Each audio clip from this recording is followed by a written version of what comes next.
بسم اللہ الرحمن الرحیم نحمدہ ونصلی علی رسول الکریم۔ منہج تحقیق پر جو سیریز چل رہی ہے اس کا ایک موضوع ہے فہارس اور اشاریہ کیسے تیار کریں۔ آج انشاءاللہ اس موضوع پر میں کچھ اظہار خیال کروں گا۔ کوئی بھی تحقیقی مقالہ کو لکھا جائے یا کوئی کتاب لکھی جائے اس کے عام طور سے دو حصے ہوتے ہیں۔ ایک حصہ تو اصل مقالہ یا کتاب کا ہوتا ہے جس میں کوئی بات کہی جاتی ہے، کسی موضوع پر مطالعہ کیا جاتا ہے، کوئی فکر پیش کی جاتی ہے، یہ تو اصل کتاب یا مقالے کا حصہ ہوتا ہے۔ اور کچھ چیزیں ہوتی ہیں جو اصل مقالے یا کتاب کو زینت بخشنے والی ہوتی، فہرست اس میں ہے کہ نہیں ہے، آخر میں فہارس ہیں کہ نہیں ہے، اشاریہ ہے کہ نہیں ہے، کتاب یا مقالے کو ابواب اور فصول اور ذیلی عناوین میں تقسیم کیا گیا ہے کہ نہیں کیا گیا ہے۔ ان چیزوں کا تعلق صرف امور زینت سے ہوتا ہے۔ لیکن موجودہ دور میں علمی تحقیقات میں فہارس اور اشاریہ کو بہت زیادہ اہمیت حاصل ہو گئی۔ خاص طور سے یونیورسٹیوں میں جو ایم فل اور پی ایچ ڈی کے مقالے لکھے جاتے ہیں، فہارس کے بغیر کوئی مقالہ مکمل ہی نہیں ہوتا ہے۔ میرے پاس مختلف یونیورسٹیوں سے تحقیقی مقالات آتے ہیں۔ میرا اندازہ ہے کہ میں نے 30-35 تحقیقی مقالات کا ایویلیشن کیا ہے۔ کوئی ایک تحقیقی مقالہ بھی میرے پاس ایسا نہیں آیا جس میں کہ فہارس کو صحیح طریقے سے مرتب کیا گیا ہو۔ لوگوں کو فہارس کو مرتب کرنا آتا ہی نہیں ہے، الٹے سیدھے انداز میں وہ مرتب کر لیتے ہیں۔ اپنی ہر رپورٹ میں میں اس بات کا تذکرہ کرتا ہوں کہ اس مقالے میں فہارس کو صحیح طریقے سے مرتب نہیں کیا گیا ہے، اور میں رپورٹ میں یہ بھی کہتا ہوں بھائی اسکالر کو نہیں آتا ہے تو ڈپارٹمنٹ کے اساتذہ یا جو سپروائزر ہے اس نے وہ مقالہ دیکھے بغیر کیسے آگے بڑھا دیا۔ تو اگر کوئی خامی ہے تو اس میں سپروائزر کا بھی قصور ہوتا ہے۔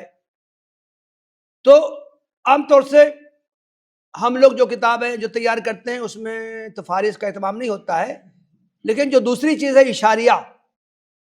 اشاریہ کی غیر معمولی اہمیت ہے۔ آج کل انگریزی میں کوئی بھی کتاب تیار کی جائے، چاہے وہ جس موضوع کی ہو، میڈیکل کی موضوع کی ہو، انجینئرنگ کی موضوع کی ہو یا سوشل سائنس کے کسی موضوع پر ہو، ہر انگریزی کتاب میں لازماً اشاریہ ہوتا ہے۔ اردو میں اب تک اس کا رواج نہیں ہوا ہے، اگرچہ کچھ علماء کچھ محققین ہیں جو اپنی اردو کتابوں میں بھی اشاریہ کا اہتمام کرنے لگے۔ اس تعلق سے آج کا جو موضوع ہمارا ہے یہ اہمیت کا حامل ہے کہ ہم فہارس اور اشاریہ کیسے تیار کریں۔ معمولی توجہ سے یہ اس پر ہم قدرت حاصل کر سکتے ہیں اور اچھے انداز سے اشاریہ تیار کر سکتے ہیں۔ فہارس کی اہمیت کیا ہے؟ کیوں فہارس تیار کی جائے؟ جو لوگ تیار کرتے ہیں ان سے کیا فائدے حاصل ہوتے ہیں؟ تو پہلی بات تو یہ کہ موجودہ دور میں علمی تحقیقات میں فہارس کو بنیادی اہمیت دی جانے لگی ہے۔ فہارس کا مقصد کیا ہے؟ کہ معلومات تک رسائی کو آسان بنانا۔ کتاب کے کنٹینٹس کیا ہیں، کتاب کے مشتملات کیا ہیں، کتاب میں کیا باتیں کہی گئی ہیں، ان میں سے کوئی بات قاری جاننا چاہے تو بہت جلد اس بات کو جان لے۔ مثال کے طور سے کوئی شخص یہ جاننا چاہتا ہے کہ اس کتاب میں علامہ ابن تیمیہ کا کوئی اقتباس ہے کہ نہیں، علامہ ابن تیمیہ کو کوٹ کیا گیا ہے کہ نہیں۔ فہارس میں فہارس جو علام ہے وہ اس کو کھول کے آدمی فوراً دیکھ لے گا، چند سیکنڈ میں اس کو معلوم ہو جائے گا کہ اس کتاب میں علامہ ابن تیمیہ کا کسی بھی حیثیت سے تذکرہ ہے یا نہیں۔ مولانا مودودی کے افکار میں سے کسی فکر سے اس کتاب میں بحث کی گئی ہے یا نہیں کی گئی۔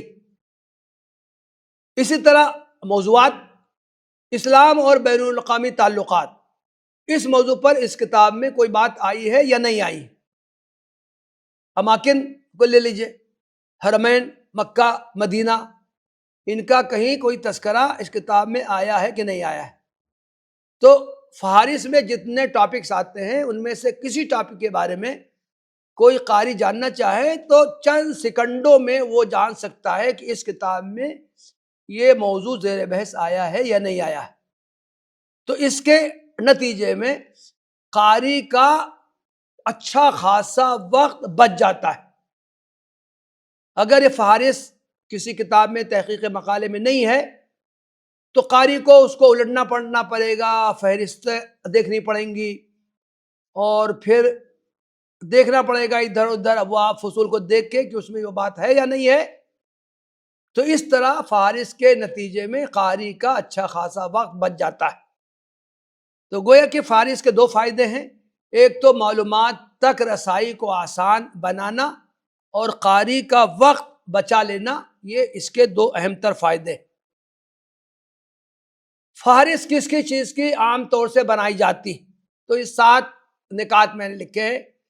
فہرست آیات قرآنی، فہرست احادیث نبوی، فہرست اعلام یعنی شخصیات، فہرست اماکن و بلدان، فہرست کتب، فہرست اشعار، اور فہرست مصادر و مراجع۔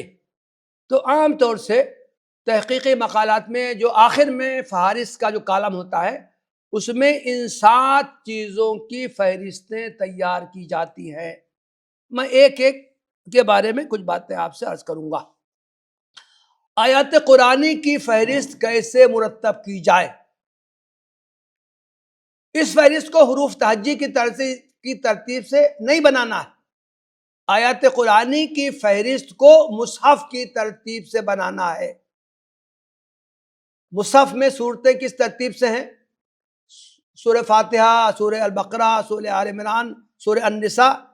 تو مصحف میں جو صورتوں کی ترتیب ہے اسی ترتیب سے تھیسس میں کتنی آیتیں کوٹ کی گئی ہیں ان کی فہرست بنانی ہے مصحف کی ترتیب سے۔ صورتوں کا نام درج کیا جائے، آیت کے آگے لکھا جائے کہ یہ کس سورت کی آیت ہے، سورت کا نمبر درج کیا جائے، اور پھر آیت کا نمبر درج کیا جائے۔ اور یہ بات بھی اہم ہے کہ کوئی آیت مقالے میں کتنی بار آئی ہے سب کے صفحہ نمبر درج کرنا ہے۔ عام طور سے فہرست تیار کرنے والے جو غلطی کرتے ہیں، شاید وہ یہ سمجھتے ہیں کہ ہمیں بس یہ حوالہ دینا ہے کہ یہ آیت تھیسس میں آئی ہے کہ نہیں آئی، چنانچہ وہ صرف ایک مقام کا حوالہ دیتے ہیں کہ تھیسس کے فلاں صفحے پر یہ آیت آئی۔ یہ کافی نہیں ہے۔ اگر ایک آیت کئی بار آئی ہے تو ہر صفحے کا حوالہ دینا ہے کہ یہ آیت تحقیقی مقالے کے کس کس صفحے پر آئی ہے۔ اور ایک بات یہ کہ الگ الگ کالم بنائے جا سکتے ہیں۔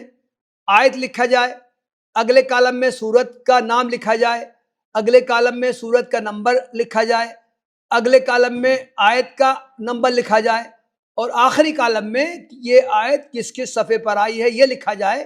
یہ بھی ہو سکتا ہے، ورنہ صرف 3 کالم بنائے جائیں، ایک کالم میں آیت لکھی جائے، دوسرے کالم میں سورت کا نمبر، آیت کا نمبر سب لکھ دیا جائے، اور آخر میں کہ یہ تھیسس میں کہاں کہاں آئی ہے۔ دونوں طریقے رائج ہیں۔ مثال کے طور سے یہ دیکھیے، یہ میں نے ایک تھیسس سے لیا ہے، نمبر شمار، آیت نمبر۔ تو اس میں دیکھیے سورہ البقرہ کی آیتیں انہوں نے کوٹ کی ہے، اور سورت البقرہ کے نمبر 2 ہے تو انہوں نے سورت کا نمبر لکھا ہے، اور اس کے بعد آیت کا نمبر لکھا ہے۔ اس میں آپ دیکھیں گے کہ آیتوں کا نمبر بھی ترتیب سے لکھا گیا ہے، 14، 30، 165، 187، 215، 247، 261، 275، وہ یک کی آیتوں کی بھی ترتیب کا خیال رکھا گیا ہے۔ اب اس میں جو غلطی یہ کی گئی ہے کہ انہوں نے صرف ایک بار ایک نمبر دیا ہے، تھیسس کا صفحہ نمبر 1 دیا ہے، حالانکہ اس کا عین امکان ہے کہ یہ آیت کئی مرتبہ آئی ہو۔ بلکہ میں نے بعض تھیسس تو ایسی دیکھی ہے کہ مجھے ہنسی آئی اس پہ، 280 پیج کی تھیسس ہے، اور یہ نمبر آگے انہوں نے 285 322 کے نمبر سب ڈال دیے ہیں. اتنی موٹی تھیسس ہے ہی نہیں تو انہوں نے یہ نمبر کہاں سے لکھے؟ تو ایسا لگا ہے کہ انہوں نے بس فارمیلٹی پوری کرنی ہے. آج کل جو لوگ تھیسس چیک کرتے ہیں کہاں اتنا غور سے کچھ دیکھتے ہیں، کچھ بھی ڈال دو تو ہو جائے گا، تو اس طرح کرتے ہیں. تو گویا کہ یہ ایمانداری کے خلاف ہے. ایک آیت جتنے مقامات پر رہی ہے سب کے صفحہ نمبر ڈالنے ہیں. دوسرا ہے احادیث نبوی کی فہرست تیار کی جائے. تو احادیث کو حروف تہجی کی ترتیب سے لکھنا ہے. حروف تہجی میں الف بے تے جو ہے وہ حروف کی رعایت کرنی ہے، اور اس میں دوسرے حرف کی بھی رعایت کرنی. یعنی اگر مان لیجیے کہ 5 حدیثیں ہیں جو الف سے شروع ہوتی ہیں تو ان کا دوسرا حرف کیا ہے؟ اگر دوسرا حرف بے ہے اس کو اوپر رکھیں گے، دوسرا حرف جیم ہے تو اس کو بعد میں رکھیں گے، دوسرا حرف قاف ہے تو اس کو اور بعد میں رکھیں گے. گویا یہ ترتیب دینا صحیح نہیں ہے کہ جتنی الف کی حدیثیں ہیں اس کو ہم نے ایک شروع میں رکھ دیا، دوسرے حرف کی ترتیب چاہے جو ہو، یہ صحیح نہیں ہے.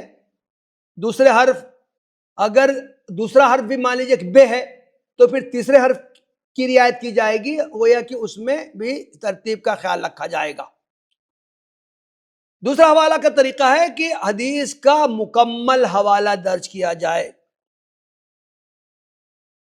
کتاب العلم صحیح بخاری، کتاب العلم، باب الموعظہ، اور حدیث کا نمبر پورا حوالہ دیا جائے، اور آخر میں کہ یہ حدیث تھیسس میں کس کس صفحے پر آئی. البتہ اختصار کے پیش نظر صرف حدیث کا حوالہ بھی دیا جا سکتا ہے. اب آج کل چونکہ تمام حدیث کی اہم کتابوں کی ترقیم ہو گئی ہے، ان پر نمبر ڈال دیے گئے ہیں، تو اگر کوئی تفصیلی حوالہ نہ دینا چاہے تو صرف حدیث کے آگے صرف حدیث کا نمبر درج کر سکتا ہے. لیکن اس میں بھی یہ ضروری ہے کہ یہ حدیث تھیسس میں کتنے مقامات پر آئی ہے سب کا حوالہ دینا ضروری ہے. جیسے دیکھیے میں نے یہ اکاؤنٹ کیا ہے ایک تھیسس سے، احادیث کی انہوں نے جو فہرست دی ہے، اس میں آپ دیکھ سکتے ہیں کہ انہوں نے ترتیب کا بالکل خیال نہیں رکھا ہے. پہلی حدیث الف سے شروع ہو رہی ہے، دوسری حدیث فے سے شروع ہو رہی ہے، تیسری حدیث پھر الف سے شروع ہو رہی ہے، چوتھی حدیث بے سے شروع ہو رہی ہے، اور پانچویں حدیث پھر الف سے شروع ہو رہی ہے. اس کا مطلب ہے کہ انہوں نے حروف تہجی کی مطلق کوئی رعایت نہیں کی ہے. البتہ انہوں نے دیا ہے، دیکھیے احمد ابن حنبل المسند جلد نمبر 2 صفحہ نمبر 172 اور حدیث کا نمبر 6606. اس میں بھی آج کل جلد کی کوئی اہمیت باقی نہیں رہ گئی، اس لیے کہ ایڈیشنز الگ الگ آ گئے ہیں. مسند احمد ہی کا پرانا ایڈیشن 6 جلدوں میں ہے، بعد کا ایڈیشن کچھ آیا ہے 16 جلدوں میں آیا ہے، اور الگ الگ کسی بھی کتاب کے جتنی مرتبہ تحقیق ہوتی ہے اتنا اس کی جلدیں الگ الگ ہو جاتی ہیں. تو آج کے دور میں جلد اور صفحہ نمبر کا حوالہ دینا بے معنی ہو گیا ہے. مسند احمد ہی کا حوالہ اگر دینا ہے تو مسند احمد میں آگے ہے مسند ابی بکر صدیق، مسند عمر، مسند عبداللہ بن عمر، اس طرح کے جو ہے اس کا حوالہ دیا جا سکتا ہے. ورنہ مسند احمد کی بھی احادیث کی ترقیم ہو گئی ہے، اس کا نمبر دے دیا جائے. ایک چیز یہ ہے کہ جو پیٹرن اختیار کیا جائے اس پیٹرن کو ہر جگہ فالو کیا جائے. یہ ایک بڑی کوتاہی ہوتی ہے کہ لوگ الٹپ جہاں سے کہیں سے نقل کیا، اس کا جو پیٹرن تھا اسی کو یوں کا تو نقل کر لیتے ہیں، لیکن ایک پیٹرن کو فالو نہیں کرتے ہیں. اب مثال کے طور سے یہ دیکھ لیجئے امام مسلم الجامع الصحیح حدیث نمبر 1167. اگر آپ حوالہ ہی دے رہے ہیں تو جیسے آپ نے اوپر جلد 2 تھا صفحہ اتنا دیا تھا، مسلم کا آپ نے کسی ایڈیشن کو دیکھا ہوگا وہ بھی کئی جلدوں پہ ہو گیا، تو اس میں بھی آپ جلد کا حوالہ دیں، صفحہ کا حوالہ دیں. یا تو آپ کتاب اور باب کا حوالہ دیں، کتاب الصلاۃ فلا باب، تو کوئی پیٹرن ہو، حوالہ دینے میں ہر جگہ ایک ہی پیٹرن کو اختیار کرنا چاہیے. اور اس میں تو جو تھیسس میں کہاں کہاں پہ آیا ہے، تو اس میں ایک جگہ انہوں نے 2 حوالہ دیا ہے اور جگہوں پہ ایک ایک حوالہ ہی دیا ہے. اس کا امکان ہے کہ یہ بات ان کی یہ صحیح ہو. تو بہرحال حدیث کا جب انڈیکس ہم تیار کریں، فہرست تیار کریں، تو اس میں اس کی رعایت کی جانی چاہیے. تیسری چیز ہے فہرست اعلام. اعلام کا مطلب ہوتا ہے شخصیات کی فہرست کیسے تیار کریں. تو اس میں بھی 2 پوائنٹ میں نے دیے ہیں کہ نام کا معروف جز لیا جائے.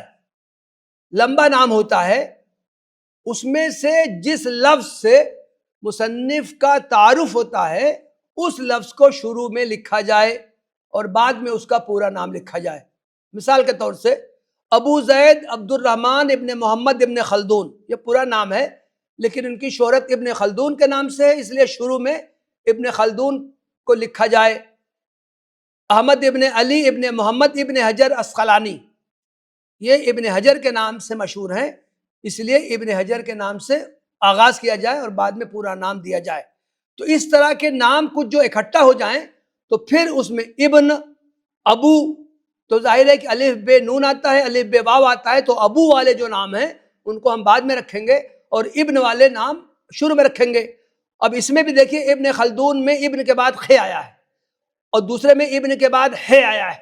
تو اس میں جب ہم ترتیب دیں گے تو ابن حجر کو پہلے لکھیں گے، ابن خلدون کو بعد میں لکھیں گے، اس لیے کہ ہے پہلے آتا ہے، خے بعد میں آتا ہے. دوسری بات یہ کہ معروف نسبت استعمال کی جائے.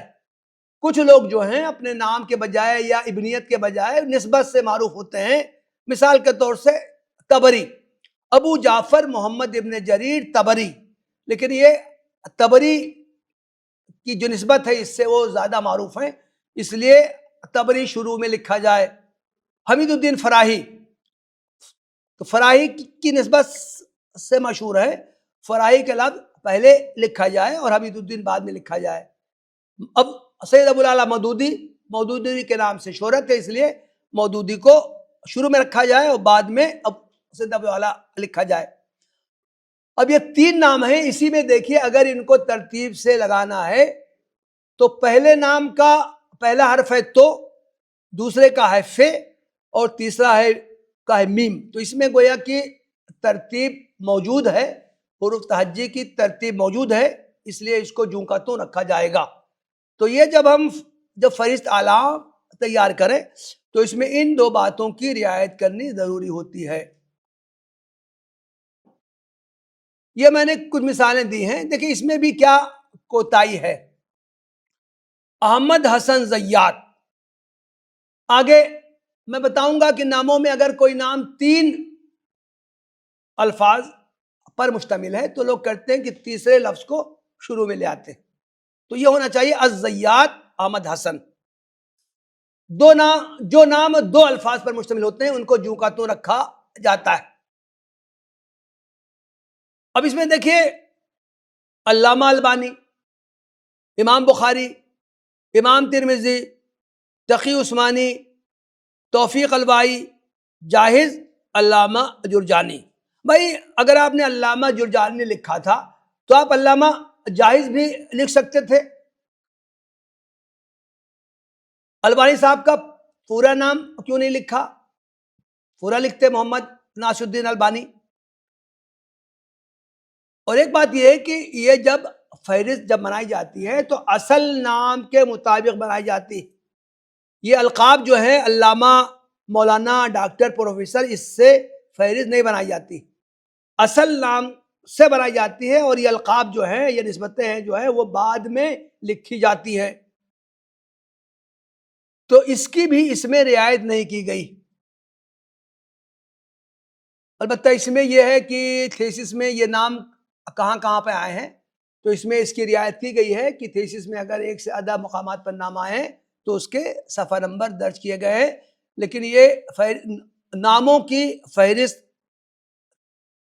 ترتیب دینے میں صحیح طریقہ نہیں اختیار کیا گیا. فہرست اماکن و بلدان. اماکن و بلدان میں جب فہرست بنائی جائے تو چاہے وہ شہر کا نام ہو، چاہے ضلع کا نام ہو، چاہے ریاست کا نام ہو، چاہے ملک کا نام ہو، بلکہ کچھ لوگ اس میں اور زیادہ توسع اختیار کرتے ہیں. کوئی ندی کا نام آ گیا، کسی قلعے کا نام آ گیا. تو اس طرح کی بھی چیزیں جو کہ کسی مقام سے نسبت رکھتی ہیں ان کی بھی وہ فہرست بناتے ہیں. دوسری بات یہ کہ آسان تر تو یہ طریقہ ہے کہ ہم اس میں کلاسیفیکیشن نہ کریں. جتنے بھی نام آئے ہیں ایک جگہ نوٹ کر کے اس کی پھر فہرست حروف تہجی کے اعتبار سے بنا دیں. اور اگر کوئی مزید محنت کرنا چاہے تو وہ الگ الگ فہرستیں بھی بنا سکتا ہے.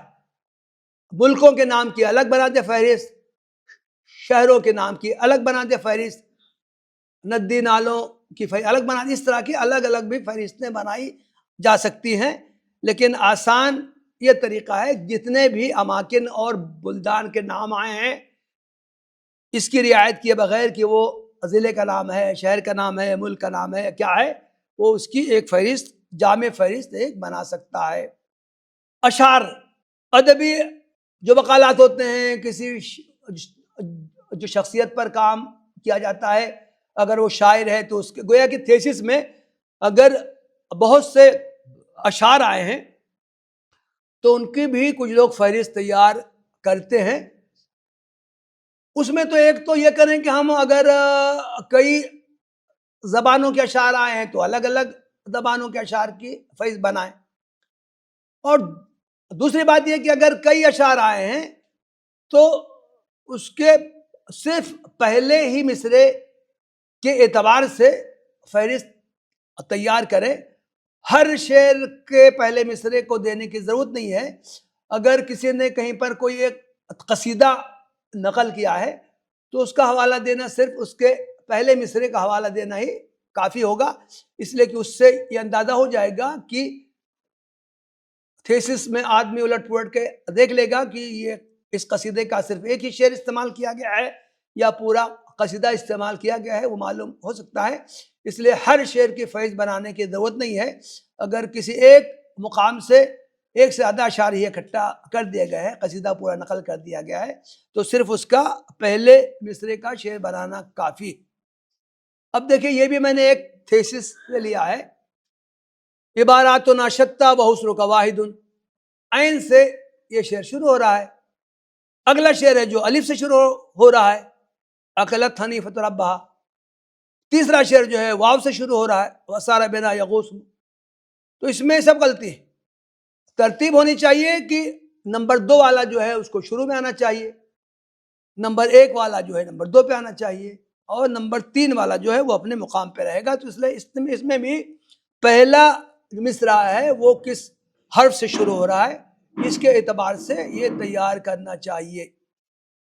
اب یہ ایک بہت اہم چیز ہے، فہرست مصادر و مراجع ہم کیسے تیار کریں. اس کا تعلق ہم سے بھی ہے.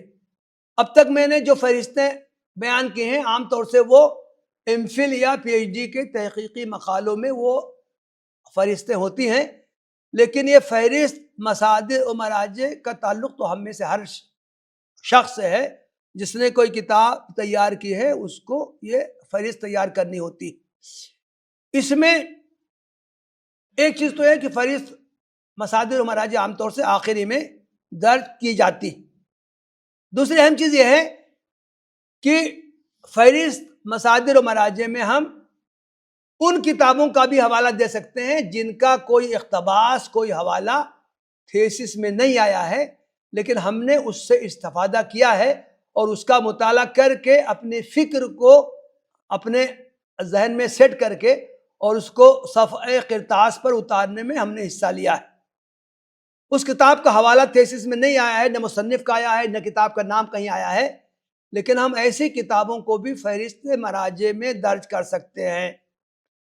لیکن یہ ہرگز نہ کیا جائے کہ جس کتاب کو ہم نے چھوا ہی نہیں ہے، ہاتھ ہی میں کبھی نہیں اٹھایا ہے، لیکن اپنے مقالے یا اپنی کتاب کو بھاری بھرکم ظاہر کرنے کے لیے ہم مراجع کی 300-350 مراجع کی ایک لمبی فہرست تیار کر دیں.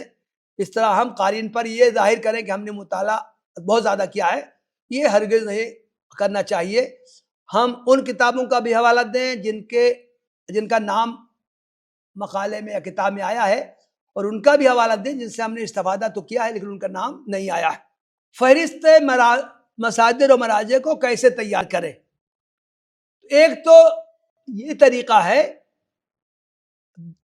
دو طریقے سے یہ فہرستیں تیار کی جاتی، مصنف کے نام سے یا کتاب کے نام سے۔ اگر مصنف کے نام سے تیار کی جا رہی ہیں تو مصنف کا نام اسی طرح لکھا جائے گا جو ابھی میں پہلے بتا چکا ہوں۔ البتہ اس ترتیب میں ایک مصنف کی جتنی کتاب، اگر ہم نے ایک مصنف کی کئی کتابوں سے استفادہ کیا ہے تو ایک مصنف کا نام لکھنے کے بعد اس کی تمام کتابوں کا حوالہ اسی مقام پر دیا جائے گا۔ البتہ ان کتابوں کے ناموں کو درج کرنے میں بھی حروف تہجی کی رعایت کی جائے گی۔ ایسا نہیں ہے کہ مصنفوں کے نام کی تو ہم ترتیب کو رکھیں، لیکن ایک مصنف کی اگر 5 کتابیں ہیں تو ان 5 کتابوں کا نام درج کرنے میں ہم ابجدی ترتیب کا خیال نہ رکھیں، یہ صحیح نہیں ہوگا، بلکہ کتابوں کا نام جب ہم درج کریں تو اس میں بھی ابجدی ترتیب کا خیال رکھیں۔ دوسری صورت یہ ہوتی ہے کہ ہم کتاب کے نام سے فہرست تیار کریں، تو پہلے کتاب کا نام دیں، بعد میں مصنف کا نام دیں اور بعد میں اور چیزیں بیان کریں۔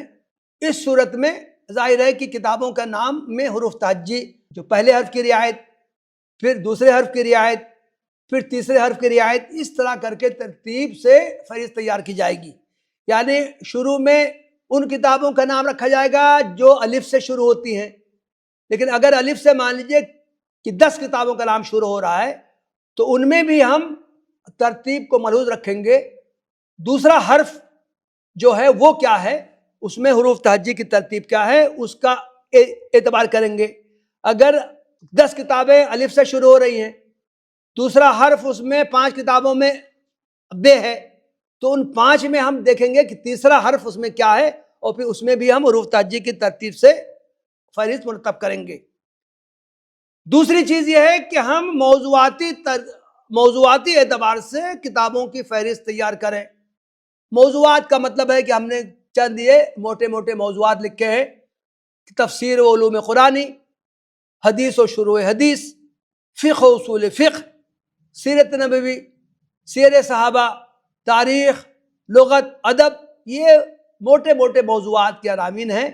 تو گویا کہ ہم اس کے اعتبار سے کتابوں کی فہرست تیار کریں۔ ابتدا میں تفسیروں کے نام لکھیں، اس میں حروف تہجی کی رعایت کریں۔ علوم قرآنی پر جو کتابیں ہیں ان کے لکھیں نام، حدیث کی کتابوں کے نام لکھیں، شروع حدیث کی کتابوں کے نام لکھیں، فقہ اصول فقہ کی کتابوں کے نام لکھیں۔ تو اس طرح گویا کہ موضوعاتی اعتبار سے ہم فہرستیں مرتب کریں۔ مولانا جلال الدین عمری صاحب کی بعض کتابوں میں تو انہوں نے کتاب کے نام سے یا مصنف کے نام سے ان کی کتابوں میں فہرستیں ملتی ہیں، لیکن زیادہ تر کتابوں میں موضوعاتی اعتبار سے فہرست تیار کی جاتی رہی ہے، چاہے ہوتی رہی ہے۔ اس کی وجہ شاید یہ بھی ہے کہ جب سے میں ادارے تحقیق سے وابستہ ہوا ہوں، مولانا کی کتابوں کے فہرست و مراجع و مصادر تیار کرنے کا کام مجھ سے ہی متعلق رہا ہے، تو میں نے اس حساب سے جو فہرستیں تیار کی ہیں مولانا نے اس کو پسند کیا ہے، اس لیے مولانا کی زیادہ تر کتابوں پر یہ موضوعات کے اعتبار سے فہرستیں مصادر و مراجع تیار کی جاتی۔ اس میں بھی یہ کوشش کی جانی چاہیے کہ الگ الگ زبانوں کی کتابیں الگ الگ لکھی جائیں۔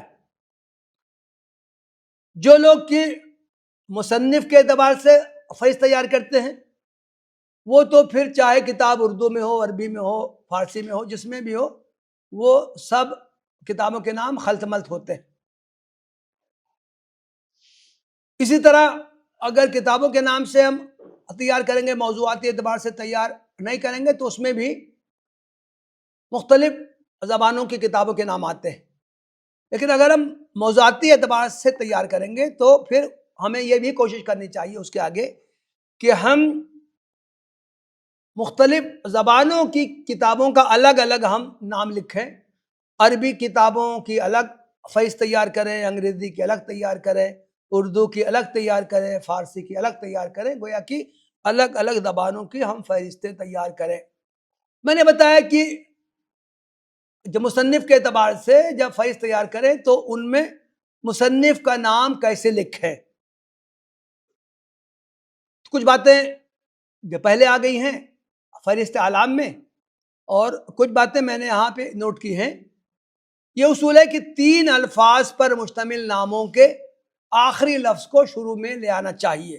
مثال کے طور سے خلیل احمد سہارنپوری، سہارنپوری کا لفظ پہلے لکھا جائے گا، خلیل احمد بعد میں لکھا جائے گا۔ اشرف علی تھانوی، تھانوی کا لفظ پہلے لکھا جائے گا، اشرف علی کو بعد میں لکھا جائے گا۔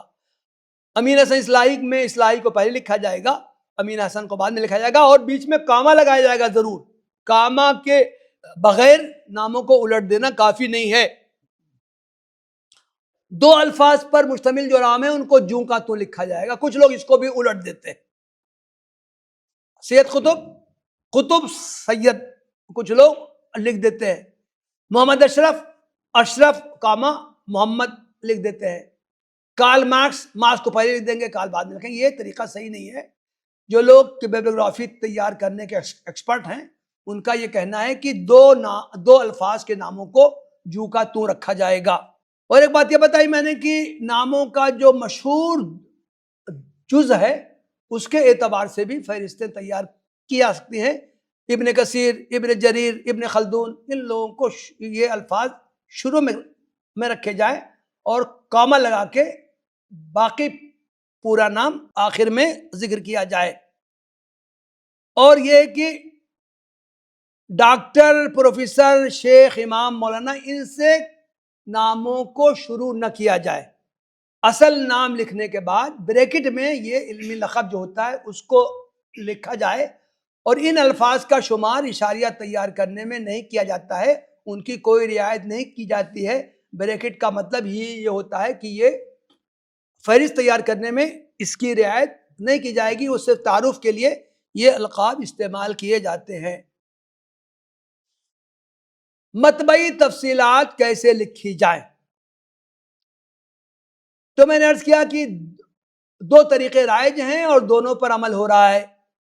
پہلے مؤلف کا نام لکھا جائے پھر کتاب کا نام لکھا جائے، یا پہلے کتاب کا نام لکھا جائے پھر مؤلف کا نام لکھا جائے، دونوں طریقے رائج ہیں۔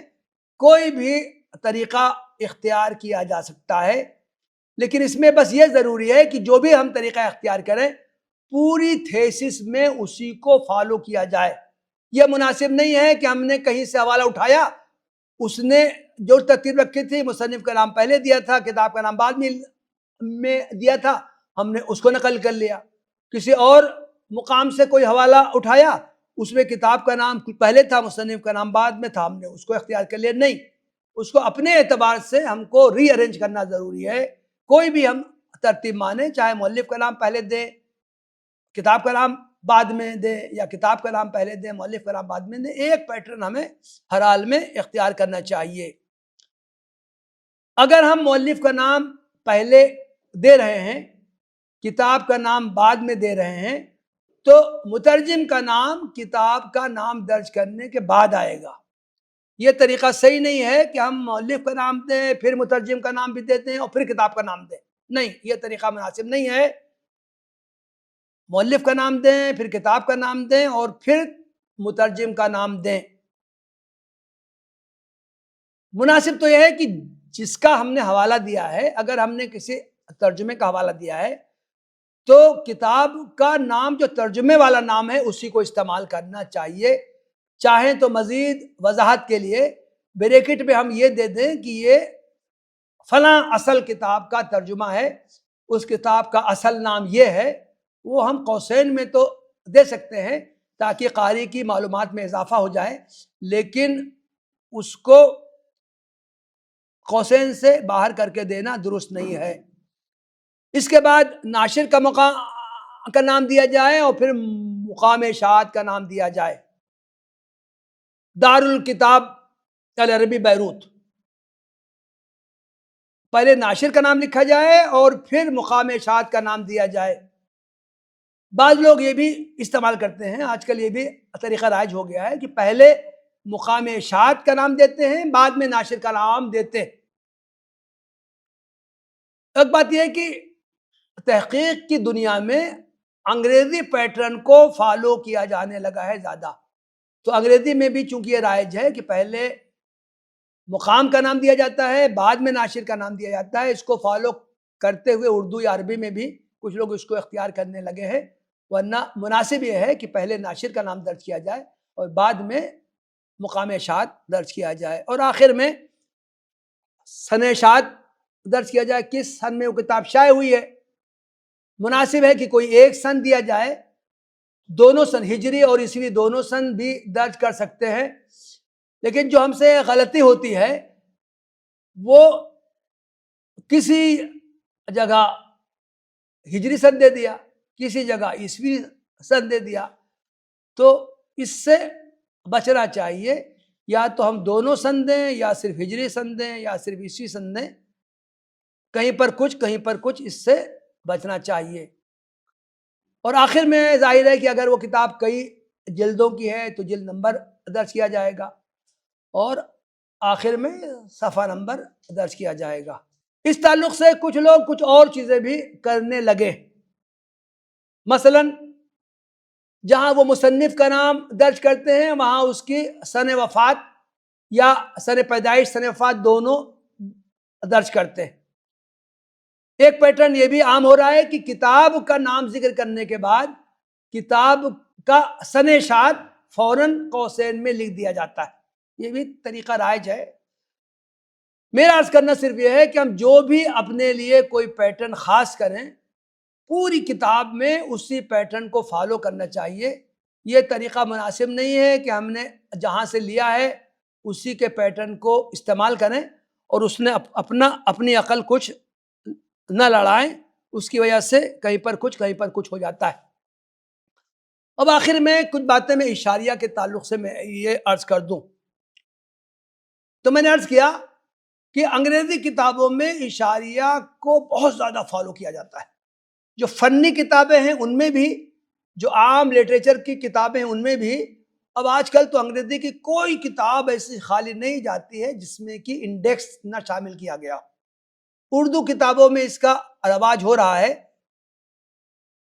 اشاریہ کیا ہے؟ اشاریہ کی تعریف یہ بیان کی گئی ہے، کسی کتاب میں مذکور مضامین، اشخاص، مقامات اور ناموں کی مفصل ابجدی فہرست مع حوالہ صفحات جنہیں استعمال کیا گیا ہو۔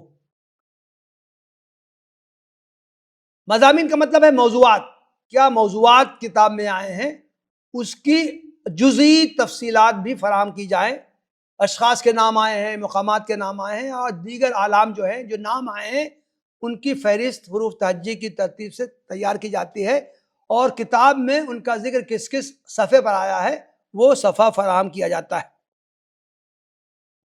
اشاریہ سازی کا مقصد بھی وہی ہے جو فہرست تیار کرنے کا مقصد ہے۔ دو مقاصد میں نے بیان کیے تھے کہ ایک تو معلومات زیادہ سے زیادہ فراہم کرنا اور دوسرے کم سے کم وقت میں قاری کا وقت بچانا کہ وہ بہت آسانی سے کم وقت میں وہ ان معلومات کو حاصل کر لے، یہ اشاریہ سازی کا بھی مقصد ہے۔ اشاریہ کے بھی اہم نکات، اشاریہ میں دیے گئے صفحہ نمبر کی متن کے صفحہ نمبر سے مطابقت ضروری ہے۔ متن کی اہم چیزوں کو اشاریہ میں شامل کیا جائے۔ اشاریہ میں کافی ذیلی عناوین ہونے چاہیے تاکہ حوالوں کی تلاش کرنے میں دقت نہ ہو۔ اور چوتھی جو اہم ترین بات ہے کہ اشاریہ کتاب یا مقالہ فائنل ہونے کے بعد تیار کرنا چاہیے۔ میرے پاس جو تھیسسیں آئی ہیں ان میں جو یہ صفحہ نمبر کی مطابقت جو نہیں ہوتی ہے اس کی بنیادی وجہ یہی ہے کہ آخر تک مقالہ نگار اب مقالے میں کم و بیشی کرتا رہتا ہے، تو اس نے اشاریہ تو تیار کر لیا، سپروائزر کے پاس گیا، سب لے کے اس نے کہا کہ تم یہ نکال دو، یہاں پر یہ بڑھا دو، اس نے جہاں نکالا اور بڑھایا پورا اس کا اشاریہ ڈم کر دینے کے لائق ہو گیا، بیکار ہو گیا، ناقابل استعمال ہو گیا، اس لیے کہ اس کے تھیسس کے صفحے نمبر بدل گئے، اس نے جو صفحہ نمبر ڈالے تھے وہ اس میں اب وہی بات تھا ہی نہیں۔ اس لیے لازماً پوری تھیسس تیار کر کے جب اس کی PDF تیار کر لے، اس کو ہم کہتے ہیں ٹرم میں لاک کر دیا۔ جب وہ لاک کر دے کہ اب اس میں ایک لفظ کی، ایک حرف کی بھی کوئی تبدیلی اب نہیں کی جانی ہے، اس کے بعد وہ اشاریہ تیار کرنا شروع کرے۔ اگر وہ ایسا کرے گا تبھی اس کا اشاریہ درست ہوگا، ورنہ اگر اس نے اشاریہ تیار کرنے کے بعد مقالے میں ذرا سی بھی قطر بوت کی تو اس کا پورا اشاریہ بیکار ہو جائے گا۔ یہ میں نے ایک ڈاکٹر حمید اللہ صاحب کی کتاب سے، خطبات بہاولپور ہے، اس سے یہ ایک پیج کا کچھ حصہ ہے۔ موجودہ دور میں ڈاکٹر حمید اللہ اردو رائٹرز میں ان کی انفرادیت یہ ہے کہ ان کے ہر کتاب میں آخر میں اشاریہ ملتا ہے، اور وہ جزیات کو فالو کرتے ہیں۔ ایک ایک اقتباس میں، پیراگراف میں کیا بات کہی گئی ہے اس کا بھی وہ اشاریہ تیار کرتے ہیں، چاہے عنوان کوئی نہ ہو، کتاب میں ذیلی ہیڈنگ کوئی نہ ہو، لیکن اس پیراگراف میں کیا بات کہی گئی ہے اس کو وہ اشاریے میں شامل کرتے ہیں۔ مثال کے طور سے یہ دیکھیے،